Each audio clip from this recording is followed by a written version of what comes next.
Okay, this is the open registration form. Now, when you first look at this, it looks like you got to fill in a lot of fields. Don't worry about it. It's going to be very, very simple. The program's going to auto-populate most of these. Like steps 1 and 2 are really the only things you need to do. And they're real simple. You just type in the MLS number of the property that you're going to have the open house for. And it's going to bring in all the photos. Now, you can pick, profile photo, kitchen photo. Like you'll have a scroll bar here at the end if there's a lot more photos. I'm just going to pick this photo here. It's a nice backyard photo of the canal. And then I'm going to pick the open house date. Now, once I do this, you're going to notice that all these fields got filled in. So now these required fields are just fields that you want the person, when they're signing in, to have to fill out. So we default to these 3. Like if you also wanted to force them to do the phone number, or if they're working with another agent, you can go ahead and check those as well. You can also decide if you don't want your profile photo on it, you can uncheck that. It's going to bring this information in from your profile. You can override that, like if necessary. If you have our optional upgrade to the website CRM, you can actually put them all into a group right into the CRM. If you don't, this will just be grayed out, and I'm going to show you how you can export all your contacts into any other system that you might have. It automatically created the QR code, and it puts a link to it. It's also going to automatically create an email subject here with the property address, telling them thanks for visiting, because this program is going to automatically send them this email as soon as they register. So it's one less thing that you'll have to do.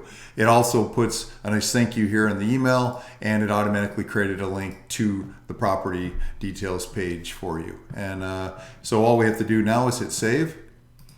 And then it saves it down here. And you'll notice in this table down here, there's a guest column here. So as you have more open houses, when people are signing in, this one here I was doing with another demo, and filled it out 8 times, so it shows that there was 8 guests there. This one obviously 0 because we just created it. So then you can click this to open it up, or you can also email yourself a link to this. This is nice because all you would do now is you just click this, put your email address in there, and then hit send to send it to yourself. Then that way, when you get to the open house, whether you're on your computer or your iPad, or you just want to do it on your phone, wherever you want to pull the email up, you just touch that link, and then it's going to load that page for you. So that way you don't have to copy and paste things or worry about anything else.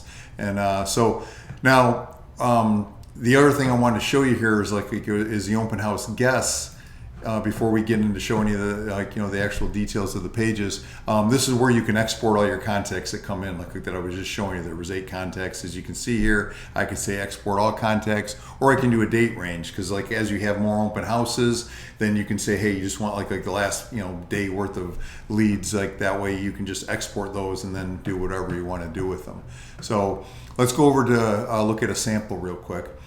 This would be shown on a computer. I'm showing this on a large screen computer. It's got my face, contact information, all the details for the property, the QR code. So this way, when they come in there, they got their phone, they can just scan that. And then remember, we had those required fields. We only had those first 3. See, they're in red. So those are required. Everything in black is not required. Again, you could change that. When somebody types in their contact information here and they sign in, it's going to automatically send them an email, and then it's going to refresh this page automatically. So again, nothing you'll need to do at all. It'll be ready for the next person that comes in. This way it would look like an iPad, and then here we are on a phone. Now, on a phone, just for display purposes, we have all the same fields and everything. We still have the background photo here, but when they come in, you might want to have them scan the QR code. You just click this, and they can scan the QR code for all the details. But in this case, some agents, they just hand their phone to the person coming in saying, hey, could you fill this out? They hit sign in, again, refreshes the page, like I'm ready for the next person. Or you might just say, hey, what's your name, what email, and you enter it for them, either way. But this is nice, especially for agents that don't have the ability to get on a Wi-Fi, or like at the location they're at, or don't know how to tether their phone to their computer. You can just use your cell service this way and just bring it up and still be able to get all the registrations. And so hopefully that helps you out. Thank you very much.